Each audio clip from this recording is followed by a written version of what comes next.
उदगीरमध्ये दिवाळीच्या गर्दीत traffic jam, वाळू माफियांचा कहर, प्रशासन मौन. उदगी दिवाळीच्या सणानिमित्त आज उदगीर शहरात प्रचंड गर्दीचा माहोल पाहायला मिळाला.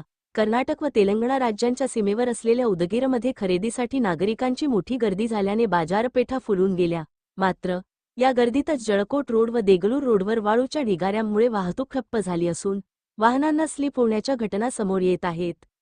यापूर्वीही अशाच प्रकारची घटना घडून अपघात झाले होते, तरी देखील संबंधित विभाग व प्रशासनाने आजवर कोणतीही ठोस कारवाई केलेली नाही. नागरिकांमध्ये संतापाचे वातावरण असून हे अवैध वाळू उपसणारे माफिया महसूल बुडवून सतत चिरीमिरी देत आहेत. म्हणूनच हा धंदा निर्भयपणे सुरू आहे का, असा सवाल शहरात जोरदारपणे केला जात आहे. दरम्यान वाळूच्या अवैधरित्या साठ्यामुळे व डंपर वाहतुकीमुळे शहरातील मुख्य रस्ते धोकादायक झाले आहेत. दिवाळीसारख्या गर्दीच्या काळात या समस्येकडे दुर्लक्ष होत असल्याने नागरिकांनी प्रशासनाने तातडीने कारवाई करावी, अशी मागणी केली आहे.